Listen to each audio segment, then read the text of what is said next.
Hello, everybody, and happy Halloween. I am going to go through about 20, maybe a little bit more, but I'm counting it as 20 uh, horror movies that I own that I'm going to go from least best. I'm ranking from least best to best. Now, not necessarily that I find them scary, and I'm not necessarily going in order of scariness. I'm more or less going with how well the production was, how much I enjoyed it, and stuff like that. So I have, and I don't actually have much more than that. Everything you see here, these 20 are are all I have basically for horror movies. I'm more into science fiction and drama, and I was never really a big fan of horror movies, but I do like horror movies. Not as much as other stuff, but you'll see as I go along. Now, the first thing I kind of wanted to eliminate here is, and this is not part of the list, but I do have the Nightmare, and it's also the Nightmare. So, welcome to my Nightmare, which is a very rare, hard, well, not rare now because you can get it on DVD, but it has like a TV special and then a show. I much more prefer watching the Nightmare, the show, rather than the. I think this is just much better songs, better quality and everything. So this is something I kind of would like to watch tonight after I come back from work. Yeah, I know it's Halloween. Have to work. I kind of wish Halloween was tomorrow so I wouldn't have to work, but it's okay. It's okay. And we have like some record breaking not record breaking, not that I know of, but it's really warm outside. It's like I'm sure it's like 21 degrees and probably feels a little warmer. It's a really beautiful, nice, sunny day for Halloween. So the kids tonight are going to be happy because the last couple of Halloweens it was pretty chilly on those Halloweens. I remember at least the last 4 or 5. So to have a super beautiful, nice night for Halloween is going to be fantastic for the kids. I miss trick or treating. I used to love that as a kid, getting a lot of candy and stuff. But yeah, the new Nightmare and Nightmare, that's an honorable mention because this is cool. It's Alice Cooper. And I wish I would have included this what I showed on the thumbnail. I would have liked to have included this, but I'm not going to go through that with the this is not part of that list anyway, but it really deserves an honorable mention. It has 7, I believe. Yeah, 7 classic Stephen King movies in that made for television and actual movies. Now, if I want to rank these from best to least best. I'm going to go from best to least best for this one. I would say my favorite would be Pet Cemetery. Then maybe maybe Silver Bullet. I do enjoy that. And then there's The Stand. Oh no. Okay, no. First is Pet Cemetery, then The Stand, then then Silver Bullet, then Graveyard Shift, then The Dead Zone, then Langoliers, and the last place is Golden Years. So that's the order that I would rate them from best to least best. So yeah, that's my honorable mention. Now, like I said, it's not necessarily based on scariness, but the criteria of what which I chose for these movies. And again, I only have about 20 or 21 in all. One of them I am combining both the sequels as one, and other ones I'm keeping the sequels to other movies together so that they're next to each other. So let's go with the least best. Okay, it's still pretty okay, but as horror movies go, it's pretty weak. But is Resident Evil Extinction the only one I kind of have? And I wouldn't mind getting the whole series eventually, maybe if I see it cheap somewhere. But yeah, but that is at number 20 as the least best. And second least best, it's a good movie, but I was kind of a little underwhelmed by it. It would be Nicolas Cage's Mandy. So yeah, that it would be at number 19.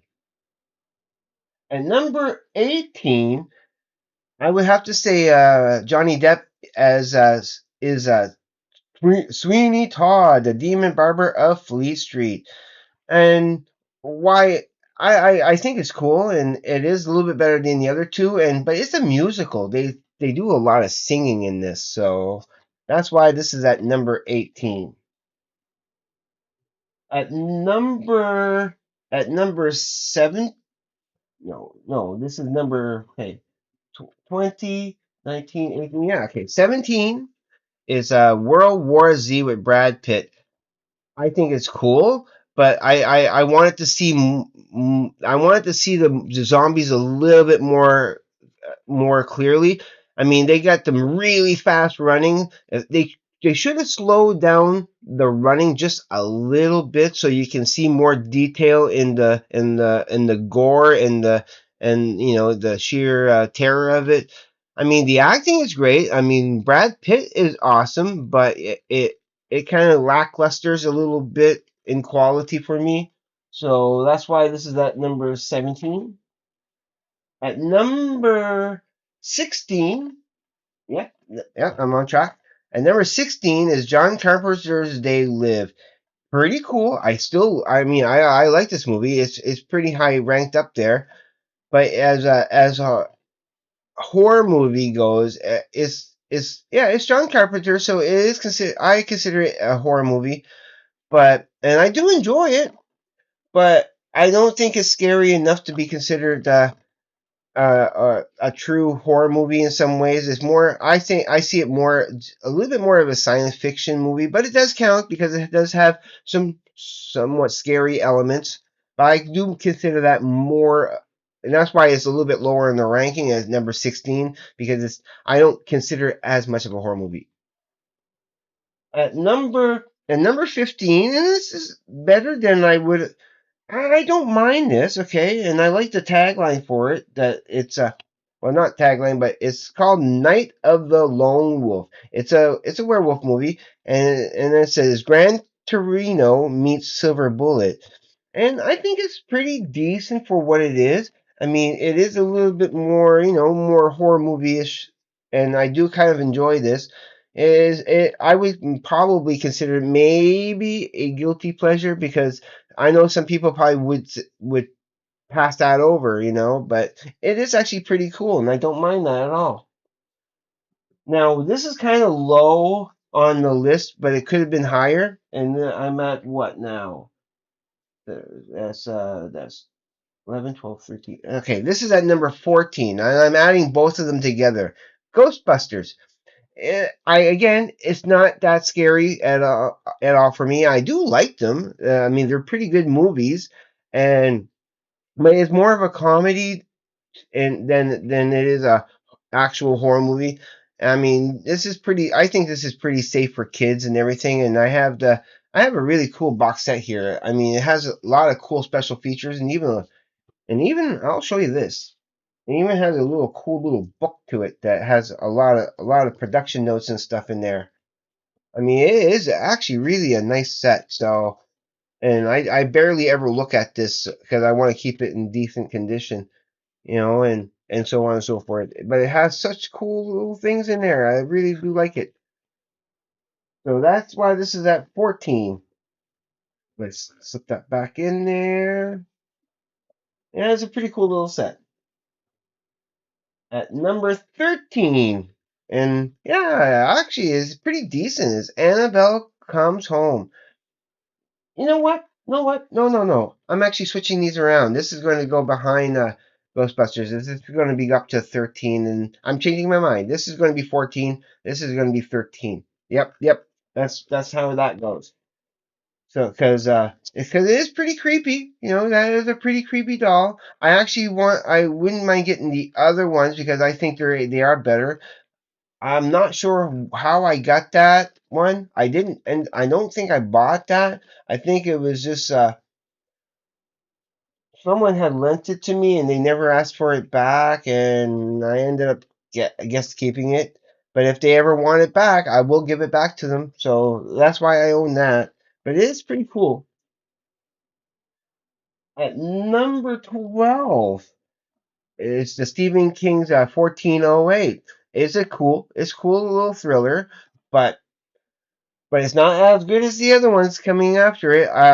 I know that depending on where you watch it and what copy you get, there is different endings for this, and there's like at least 3 or 4 different endings. So, but that's why it's a little bit lower on the ranking. I do enjoy it, but it's not as much as some of the other ones here. At number 11, The Devil's Rejects. That's the only one of the series that I have, but it is an uncut version of it, and it really is written and directed by Rob Zombie. I think it's cool, and so that's why this is at number 11. We are now getting into my top 10. Again, not scary, but it's funny. Well, if you're terrified of zombies, then you might find it scary. But it's Zombieland at number 10, just because I enjoy that much more than all that came before it, for sure. I think it's a really cool movie, and I love the sequel, and I need to get that eventually because the sequel I find is equally as good as this. And yeah, the first time I saw this, yeah, I loved it. At number 9, and this is a surprise that it got a little higher in the rank. It's called Midnight Movie. Yeah, Midnight Movie and the new Face of Horror. It's about it's about a haunted a haunted. I think it's haunted, or there's a serial killer. I need to watch it again, but I know it was surprisingly better than I was expecting it, and I really enjoyed it because I didn't have any clue of what was going to happen in it and everything. So I think that's a good recommendation. If you have not seen this, check it out. You may not find it as good as I did, but I still think it's pretty good. So you make your own judgments up. Now at number 8, and because I remember when this came on, being a big Stephen King fan, and I actually had read the book too of this. It's Stephen King's It, the original, the made for TV series. It was pretty creepy and scary, and it came in 2 parts. It was a two-parter, and so it's all in one disc. You turn side, for a double-sided disc. But it is good, and and I really enjoyed it when it first came out. I mean, I don't find it at all scary now. I didn't really find it scary back then, but it was cool. It was creepy, and I liked it. So it's an enjoyable one. So that's why it's a little higher on the list. At number 7, 1, 2, 3, 4, 5. Yep, 7. Evil Dead. It's the remake. It's the remake. I like it. I think it has some really cool, gross out scenes in it. There's some parts of it that's just like, yeah, I really well done for special effects, and it's very enjoyable. A little bit more enjoyable than it. That's why this is at number 7.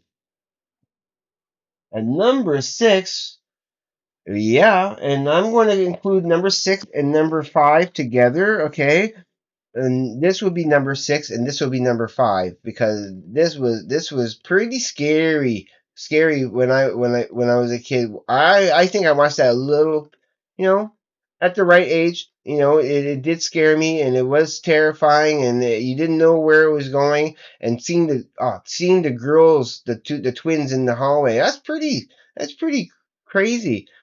And again, I love the sequel. I think it's a perfect little sequel to this, and so that's why I'm adding them together. This would be number 6. This would be number 5 for sure. So yep, The Shining and Doctor Sleep. Awesome, awesome. Number 4. Now, my only monster movie, and it's one of my favorite monster movies of all time. I remember the first time I seeing it, and I've told the story a couple of times. The first time I saw it, it was on a blank disc. All that was written on it in marker was Cloverfield.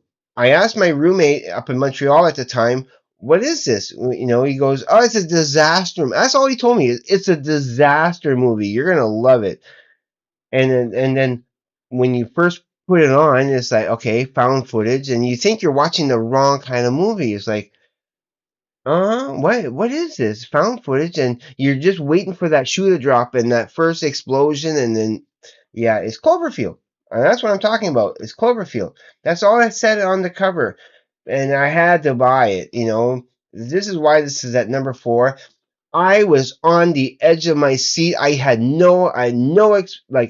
not know what was going to come next. And then when you see little glimpses of the monster here and there before they start really revealing it, I was riveted. I was riveted. And when they pulled her behind one of the characters behind the curtain, and a bite, and she explodes. Yeah, yeah, boom, blew my mind. There was just, and I didn't know any of the actors at all. I had never seen any of the actors before. My first time, except for a little bit later, the one of the main military guy.